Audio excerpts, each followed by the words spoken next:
Boa noite a todos. Sejam muito bem-vindos à nossa Casa de Miguel. Se tiver alguém aqui pela primeira vez, sinta-se amparado, abraçado pela espiritualidade amiga.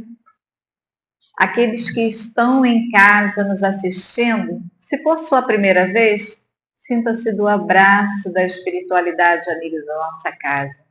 Se você já nos acompanha, que Jesus envolva e adentre em vossos lares, assim como também nesse momento envolve a cada um de nós. É muita alegria, né? Podermos novamente dizer que estamos aqui, que chegamos até aqui. Hoje a nossa companheira Cristiane Pedrosa vai trazer para nós mais um tema do Evangelho no capítulo 6, o Consolador Prometido. E com certeza, nas palavras de hoje, nos sairemos daqui consolados. Nesse momento, eu vou pedir que a nossa companheira Bárbara possa vir fazer a página de abertura, logo após a prece e a explanação da nossa companheira. Boa noite a todos. O livro Alta Souza, Sócrates Xavier, o espiritual título Segue Adiante. Quase da própria dor, o fecho da esperança, espalhando luz, o verbo em que te escreve, revelando em Jesus as estradas sublimes para o reino da paz, onde a paz nos descansa. Por mais luta ou mais dor, jamais desanimes. Chora, mas serve e cria, mantendo a segurança das ideias do bem, a que te arranjas. Não olhes para trás, mesmo de leio aos outros. Vara pedras, brejadas, trevas e escombros. Prossegue à frente, eleva, ampara e cuida.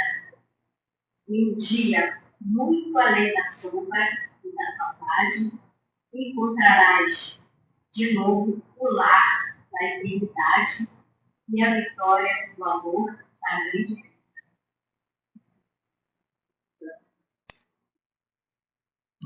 Obrigada, Bárbara.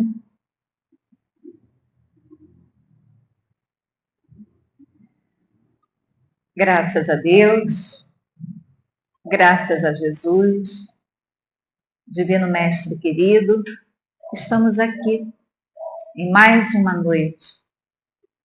Chegar aqui, Senhor, trazer para todos nós o Evangelho que nos deixaste.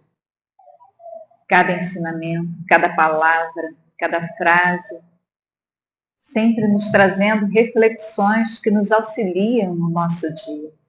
Por isso te pedimos, envolva-nos, Senhor. Envolva-nos com teu amor, com teu amparo, adentre as casas que estão nos acompanhando nesse momento. Mas te pedimos ainda, inspire a nossa companheira, Cristiane Pedrosa, para que ela possa fazer o amparo e o auxílio a cada um de nós, sempre nos alertando e nos auxiliando.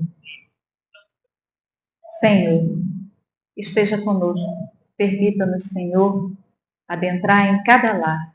Permita-nos, Senhor, a reflexão dessa noite, mesmo quando algumas vezes falhamos por alguma coisa, mas consolando os nossos corações.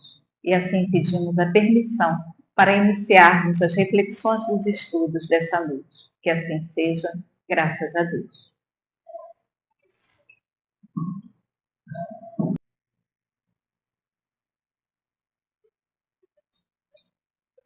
Boa noite a todos. É sempre uma alegria falar do Evangelho, né?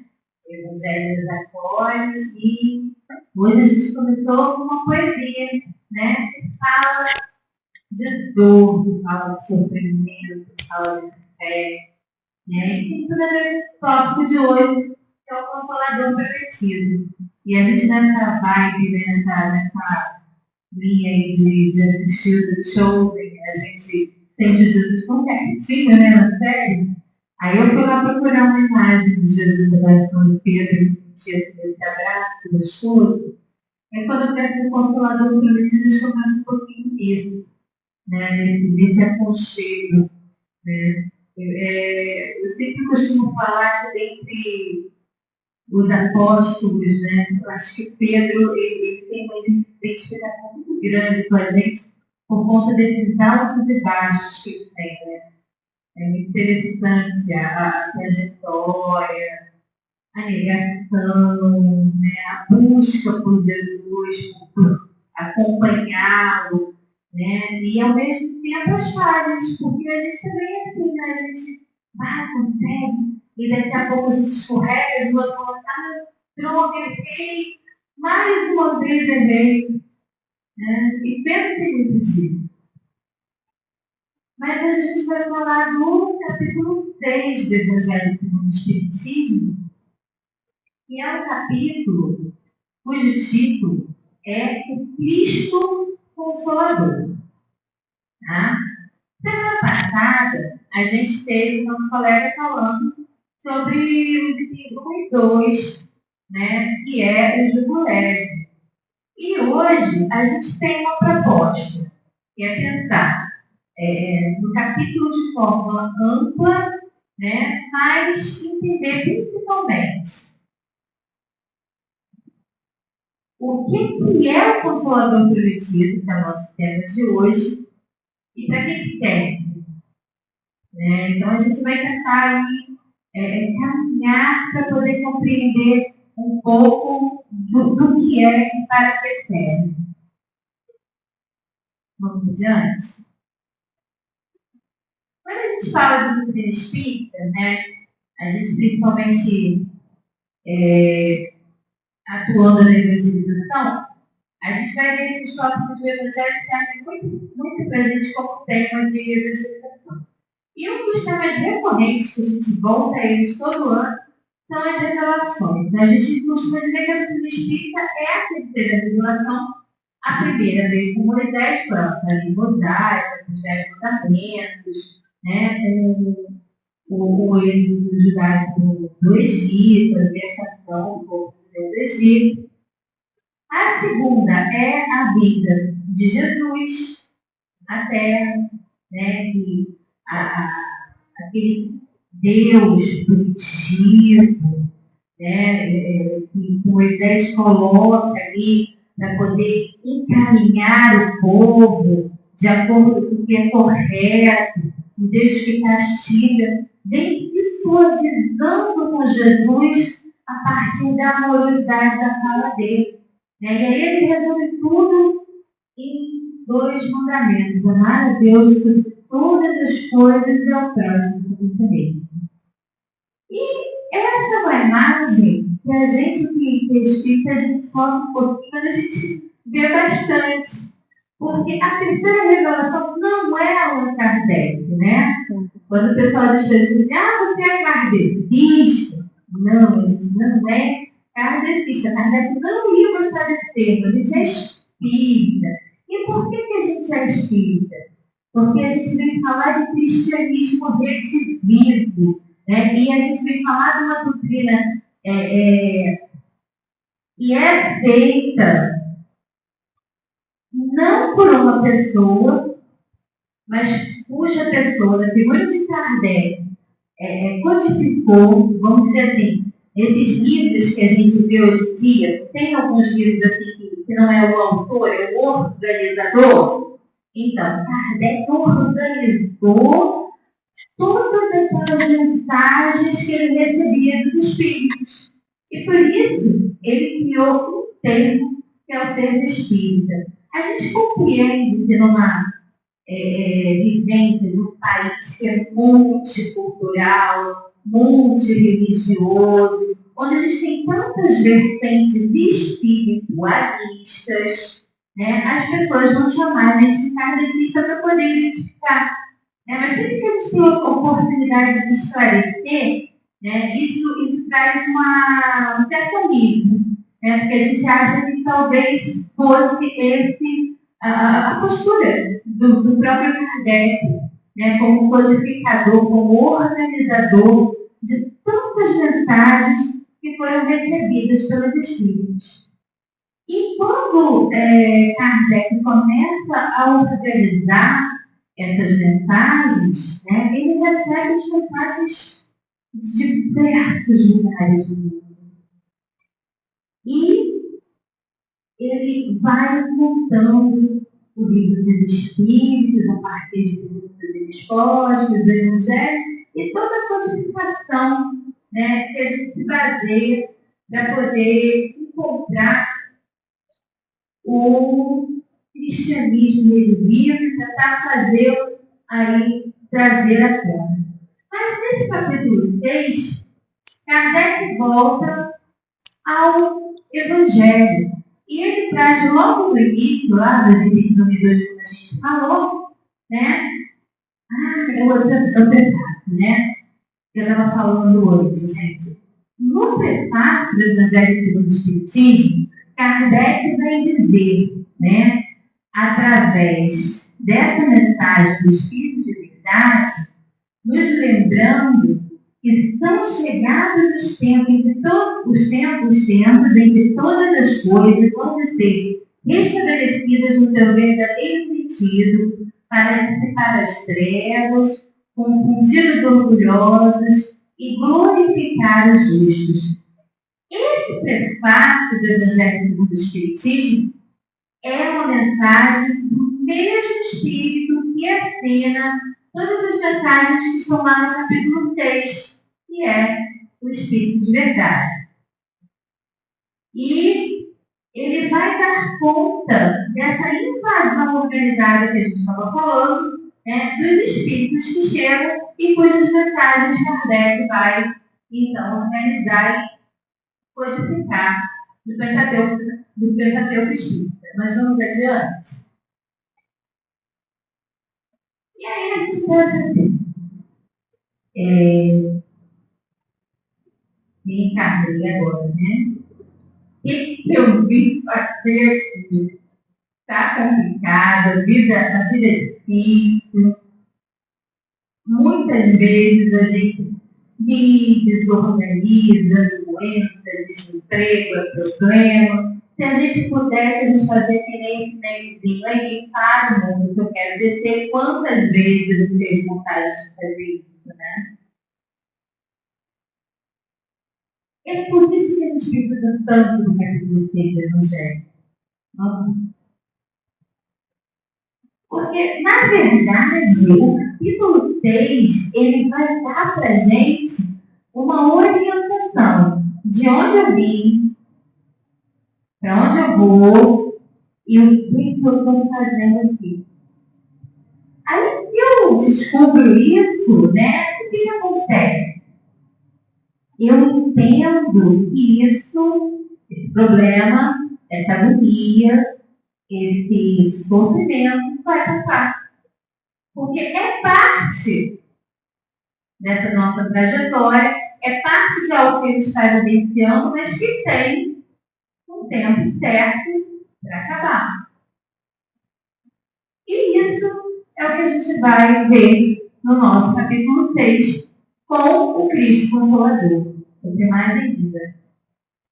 Vamos lá? E, gente, eu achei muito interessante. Eu sei que não é o tópico de hoje, mas eu queria começar com o jugo leve. Porque vocês já viram o que é o jugo? E eu não tinha visto ainda. E eu estou lá querendo que eu queria ver o que é o jugo. Né? É o trecho da Bíblia, que está lá em Mateus, né? 11, 28 a 26. Acho que é isso, deixa eu ver aqui. Pelo menos aqui está no meu. E um dos trechos ele diz aí: tomai sobre vós o meu jugo e aprendei de mim, que sou manso e humilde de coração, e achareis descanso para vossas almas, porque o meu jugo é suave e o meu fardo é leve, mas é um jugo. Para que serve o jugo? Vamos ver adiante aí a imagem. O jugo, ele é colocado, né, nos boizinhos e aí eles são direcionados. Então, o jugo ele vai te dar direção, ele não vai te deixar, no caso, né, dos bois, eles não vão pastar por ali, eles não vão ficar passeando, eles vão ser direcionados, ou seja, o jugo te direciona no caminho correto. Só que Jesus é leve. Por que traz essa leveza? Vamos pensando aí. E no Consolador prometido, né, ele continua colocando aí pra gente que coisas boas acontecem. Mas elas não acontecem assim, ó, no estalar de Deus. Olha o que ele coloca. Se me amais, guardai os meus mandamentos. Assim como o jugo é leve, se você aceita o jugo, ou seja, se você aceita ir na direção adequada, se você ama Jesus, ele fala assim, ó, guarda os meus mandamentos. Então tem condição aqui. Para ser leve, você tem que acolher o jugo. O que é acolher o jugo? É andar no caminho que ele está te direcionando. Concorda comigo? E aqui? Ele está falando o quê? Que para você ser consolado, você precisa não só amá-lo, mas guardar os seus mandamentos. Então, ambos estipulam, antes de mais nada, que você tem que se comprometer. Você tem que se comprometer. Não vou adorar aquilo. Você está comprometido? Vai no caminho reto? Está guardando os mandamentos? É isso que você está falando, né? Bom, olha a condição aí. Se me amais, guardai os meus mandamentos, eu rogarei a meu Pai, e ele vos enviará outro Consolador, a fim de que fique eternamente convosco. O Espírito de verdade, que o mundo não pode receber, porque não vê e absolutamente o não conhece. Mas quanto a vós, conheceu-leis, porque ficará convosco e estará em vós. Porém, o Consolador, que é o Espírito que meu Pai enviará em meu nome, vos ensinará todas as coisas e vos fará recordar tudo o que vos tenho dito. Isso está no Evangelho de João. essa fala de Jesus é uma fala de despedida. Ele estava dizendo, olha, eu estou indo embora em breve, vou subir ao Pai. Ele avisou, ele já sabia o que ia acontecer. E aí tem muita coisa, gente. Primeira coisa, ele não pôde dizer tudo, porque na época a gente não dava conta de entender tudo. Ele deu o alicerce, a base. Qual era a base do alicerce? Era o amor. Fazendo isso, tudo mais se resolvia. E continua sendo assim. Outra coisa importantíssima. Há coisas que a gente precisa relembrar. Inclusive, ele vai dizer aqui que em algum momento a gente se perdeu no caminho.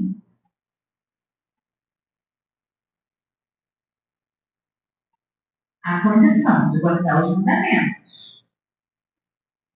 Terceira coisa. Olha quanta coisa tem nesse pedacinho aí.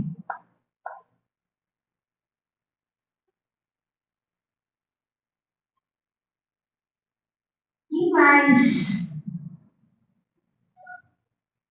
um dia a gente vai conhecê-lo profundamente, porque a gente não vai precisar procurar em nenhum outro lugar. Ele vai descobrir. Porque assim como Jesus dizia que ele era o Pai, nós queremos um com ele e com o Pai. Se a gente lembrar e se a gente colocar isso em prática. É bonito, né? Profundo, é muito interessante. Mas se a gente for parar para pensar, quando a gente fala de onde eu vim, para onde eu vou e o que eu estou fazendo aqui, a gente está falando do objetivo da vida. E quando a gente fala do objetivo da vida, a gente, como espírita, a gente acredita que existe um planejamento reencarnatório, que a gente não veio ao mundo com um passaporte para passear. A gente veio com carteira de trabalho. A gente veio com compromissos. A gente veio com coisas para resolver. Senão nós estaríamos aqui.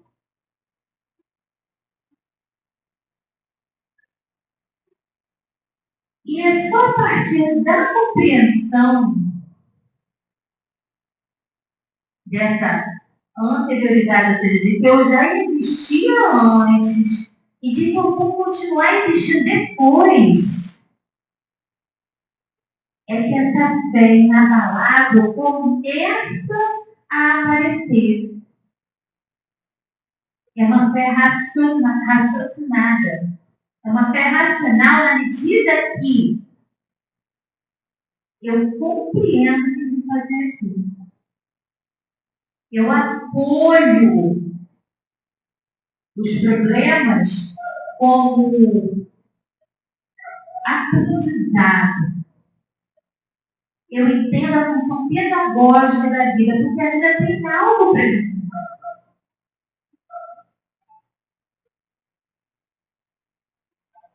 Mais adiante, ele vai falar de paciência, resignação e coragem.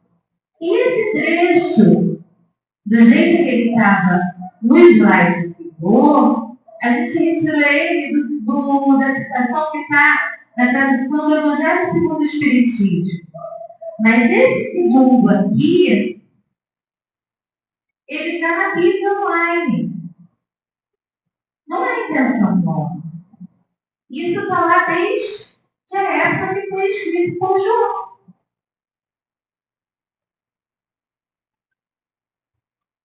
Tanto o Consolador, com letra maiúscula, quanto o Espírito de verdade, também com letra maiúscula. Não é do século XIX. É de 2005 anos atrás. Não tem 100 anos, né? Acho que é importante a gente lembrar disso. Foi Jesus que trouxe isso. Vamos lá? O que eu acho muito interessante é que ele vai dizer da aflição. Que toda a aflição vai ser consolada, que os aflitos serão consolados. Mas aí vem a pergunta: como é que a gente se sente feliz sofrendo? Tem como? Se muitos de nós não sabemos qual a causa desse sofrimento.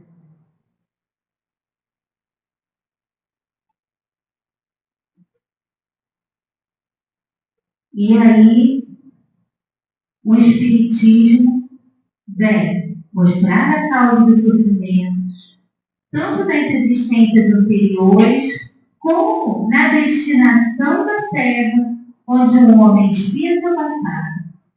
Por isso, eu vou mostrar qual é o objetivo, né? O objetivo dos sofrimentos, apontando-os como trilhos salutares que produzem a cura e como meio de depuração que garante a felicidade das existências futuras. É como se fosse uma poupança, né?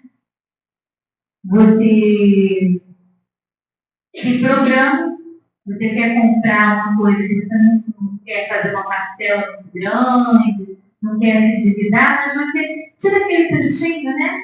E vai se programando. É uma poupança, mas é uma poupança diferente, eu diria. É uma poupança que diz assim: olha, eu sei que eu estou pagando agora em suaves prestações algo que eu fiz ou algo que talvez eu tenha que fazer para depurar. As prestações são suaves e eu vou ter um benefício a longo prazo. Que benefício é esse? Paz de espírito, consciência leve, a leveza da consciência da gente, a sensação de que eu não preciso mais me esconder. Porque agora eu consigo me olhar frente a frente no espelho. E a leveza de um coração que não carrega nem mágoa, nem dor, nem dívida. Porque quando a gente é material, né? Você já dorme aqui pensando assim: meu Deus, se eu me pagar esse negócio, não vai, né? Agora, quando a dívida é moral, não é diferente. Às vezes a gente não sabe nomear muito bem o sentimento. Mas essa angústia está lá. Essa dor está dentro da gente. E é por isso que a gente procura esse consolador preventivo. É por isso que a gente procura entender por que sofre. Porque o sofrimento está no mundo. A gente olha para o lado e vê, a gente olha para si mesmo e percebe que tem angústias, que tem coisas que eu queria que eu não consigo resolver. E se a religião, seja ela qual for, serve para te trazer serenidade, então ela está cumprindo a função dela.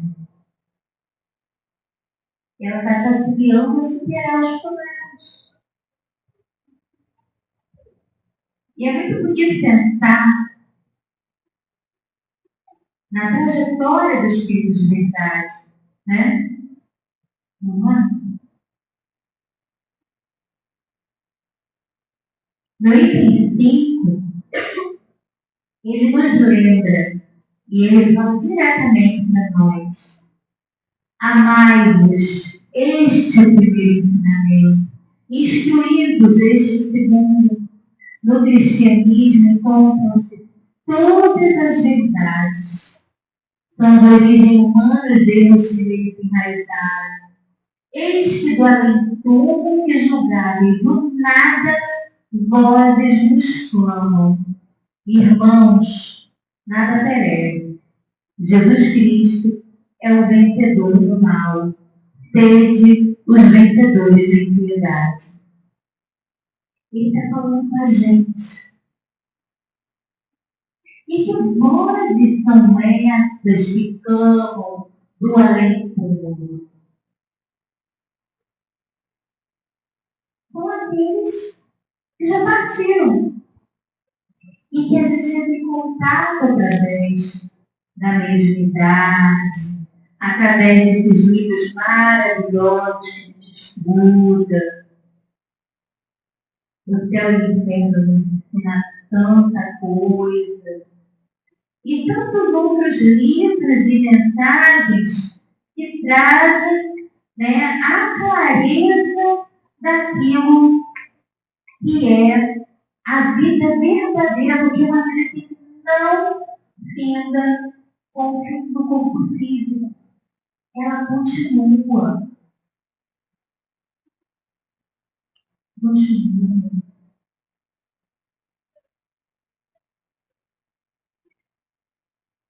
E quando a gente lembra dessa fala do Espírito da Verdade, o que me vem à mente é o trabalho das mesas mediúnicas. A própria mediunidade em si, e que fez pensar muito no que é a mediunidade com Jesus. Vamos lá? E o que eu achei mais interessante é que esse texto que a gente encontra no capítulo 6 do Evangelho, no item 4, a gente vai ver lá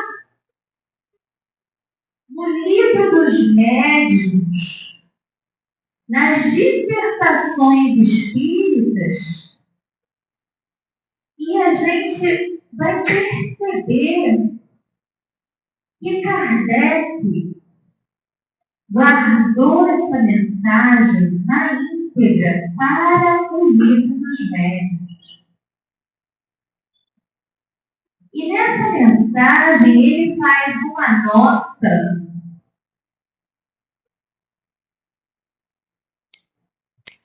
aonde ele nos conta que havia recebido essa mensagem assinada com o nome de Jesus.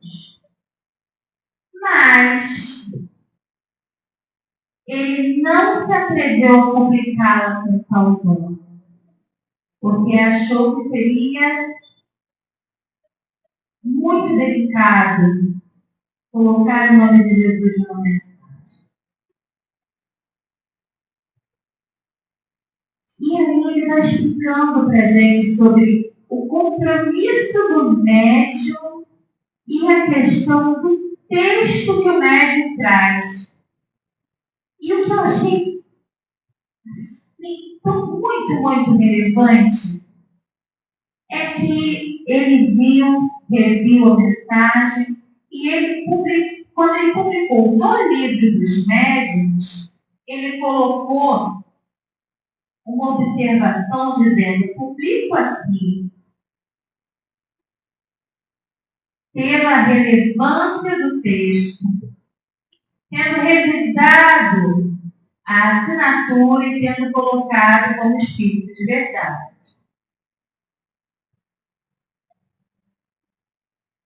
Então, se alguém tem alguma dúvida de quem é o Cristo Consolador do Consolador Prometido, vale a pena ir lá no finalzinho do Livro dos Médiuns e ver o que Kardec fala a respeito dessa mensagem. Mas, além disso, além desse cuidado que ele demonstrou para a gente com as mensagens que recebia e as assinaturas de pessoas, assim, que a gente pode dizer que eram espíritos de escola, o cuidado de não colocar nenhum nome de médium. A gente só vai encontrar nome de médium publicado no livro que o Kardec não publicou, né? Que é o Obras Póstumas. Lá você vai encontrar Madame Dantê, né? Nos livros que ele publicou, as mensagens que ele recebeu, ele as analisava pelo teor e pelo conteúdo. Eles estudavam, ele discutia, ele via, ele vivia. Ele fez todo um tratado sobre isso, que é o nosso livro dos médicos, que a gente precisa estudar, que a gente precisa se debruçar, mas, principalmente, ele diz na introdução do Evangelho segundo o Espiritismo, quanto aos médios, deixamos de citá-los, na maioria, em virtude de seus próprios pedidos, e depois, porque não convinha fazer exceções. Os nomes dos médiuns não acrescentariam, aliás, nenhum valor à obra dos espíritos. Sua citação seria apenas uma satisfação do amor próprio pela qual os médiuns verdadeiramente sérios não se interessam. A gente não está aqui dizendo que grandes médiuns que a gente teve a oportunidade de ter aqui no Brasil, como Chico Xavier, Divaldo Pereira, Dona Ivone do Amaral, não tenham seguido essa premissa. Eu acredito firmemente que esses grandes avatares da mediunidade no Brasil tiveram uma função apostolar. Eles foram apóstolos de Jesus para nós. E eles nos trouxeram a proximidade com a mediunidade, como missionários que eram, como grandes carreteiros. Mas eu acredito que hoje é mais do que o momento da gente pensar como é que esse Cristo Consolador gostaria que a gente vivenciasse essa mediunidade com Jesus. Quando a gente fala de mediunidade na doutrina espírita, né, a gente pensa qual é o diferencial. A gente estava comentando que o Brasil é um caldeirão multirreligioso. Mas qual é o nosso papel nesse caldeirão multirreligioso? Qual é o papel da doutrina espírita? Qual é o papel do médium? Entre consolar e buscar, talvez, um holofote, se colocar a público. De que forma a mediunidade, qual é o papel da mediunidade hoje? Eu diria para vocês que a maior parte de nós, médiuns, somos pessoas em tratamento. A gente hoje talvez tenha a dimensão do quão pequeninos nós somos e do quanto a gente precisa compreender paciência, resignação, estudo, fé inabalável, fé inabalável. E como pessoas que estão em aprendizado, a gente precisa ser cada vez mais humilde, buscando relembrar algumas falas de Jesus, quando ele dizia: a tua fé te curou. É porque é a fé daquele que se coloca sentado na cadeira de passe que verdadeiramente vai fazer a diferença. Passista é só o intermediário. É só o meio pelo qual o fluido é canalizado, né? Quando a gente se coloca nesse papel é tão bonito. E quando ele fala mais adiante, lá no item 6 de sofrimento, ele pergunta assim, e a gente pode sofrer com o espírito? O espírito é só? Pode? Pode, gente? Pode. E chorem, disse o espírito de verdade, porque a dor estava presente no jardim das oliveiras. Jesus chorou. Quando avisaram a ele que Lázaro tinha desencarnado, Jesus chorou. Disseram para ele, mestre, agora não dá mais tempo que só ele até Lázaro. Ele chorou porque ele viu o sofrimento daquelas irmãs de Lázaro, que eram tão caras ao coração dele.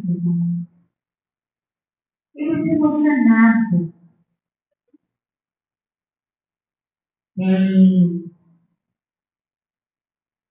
um médium brasileiro que também foi um grande médium, talvez não tão conhecido, mas alguém em matéria de humildade, de vida, fala muito para os nossos corações, que foi o Olímpio de Barcarolo, que era professor, que era farmacêutico, vamos dizer assim, que teve feito faculdade de farmácia, mas tinha lá uma farmácia, Sacramento. E Eurípides contava que uma vez ele dormiu e, em desdobramento, ele foi ter com Jesus. E ele via Jesus assim, ao longe, e Jesus chorava. Jesus chorava triste. E ele ficou abaladíssimo de ver Jesus chorando. E ele perguntou a Jesus, por que o senhor chora? Está chorando por causa da guerra? E Jesus disse, não. Está chorando por causa daqueles que passam fome? Não. Estou chorando por conta de tantos quantos conhecem o Evangelho e ainda não o praticam. A gente olha para o jugo e fica com medo, né? Vou dar conta daquilo não. De ser correto. Assusta. Mas é tão lição. Vamos voltar para a página de abertura? Captou minha mensagem. Aí a gente volta lá para a página de abertura. Eu vou virar aqui um pouquinho de lado para ler para vocês. Pode chorar, tá, Jesus? Um dia, se emocionar. Faz da própria dor o tacho da esperança, espalhando por luz o verbo em que te escreves, revelando em Jesus as estradas sublimes para o reino de paz, onde a paz nos descansa. Por mais luta ou mais dor, jamais te desanimes. Chora, mas serve e crê. Suporta e avança. Nos caminhos da fé, mantendo a segurança das ideias do bem a que te arrimas. Não olhes para trás, mesmo de lenho aos ombros, vara pedras, brejares, trevas e escombros. Prossegue à frente, eleva, ampara e livra. E um dia, muito além da sombra e da saudade, encontrarás de novo o lar da eternidade e a vitória do amor na grande vida. Um dia na grande vida. Cris, muito obrigada. É tão bom sabermos disso, né? que essa promessa é viva, né? E que nos conforta e nos consola. Falhar, nós falhamos, mas é possível prosseguir. Eu vou pedir para que você faça a prece final e logo após nós teremos o passe. Agradecemos a todos a presença e que Deus continue nos abençoando e que cada um de nós possamos abrir os nossos olhos e nossos corações para sentir desse amparo, desse consolo, e que cada vez que nós estivermos assim com o coração bem apertadinho, vamos pegar o Evangelho, abra ele em qualquer página, eleve seu pensamento a Deus, faça sua prece, mas terás a resposta, com certeza, no Evangelho de Cristo. Obrigada. Uma boa noite a todos.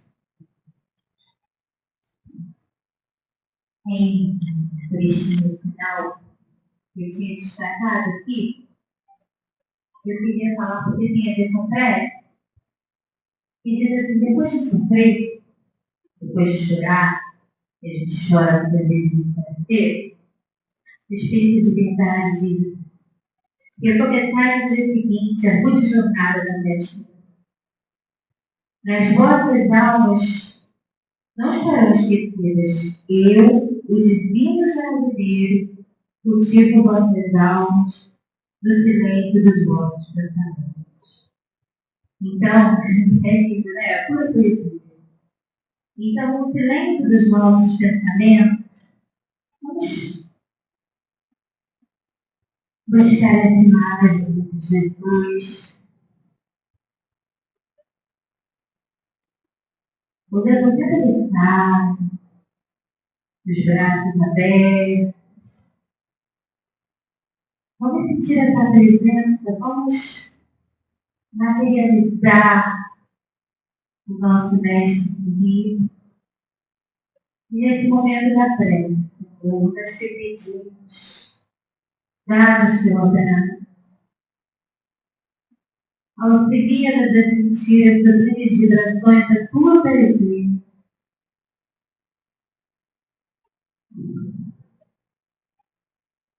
Ajuda-nos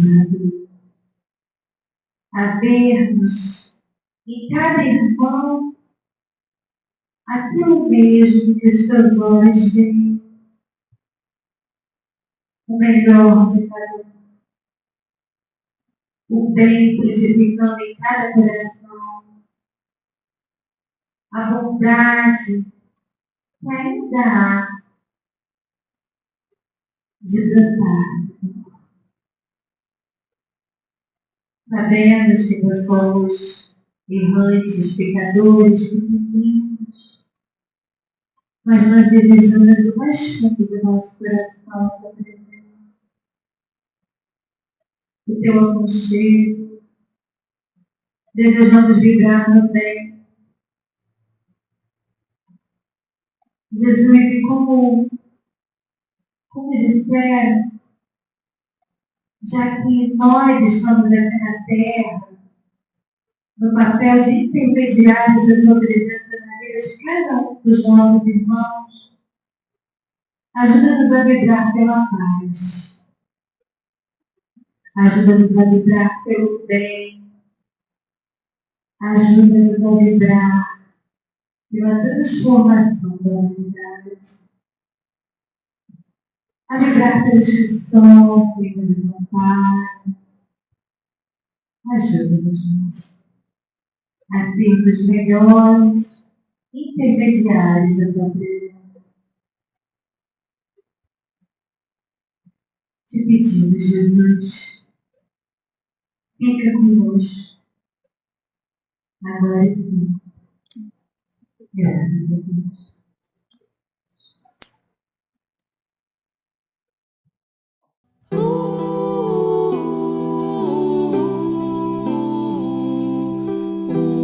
Se tens fé.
Diriges para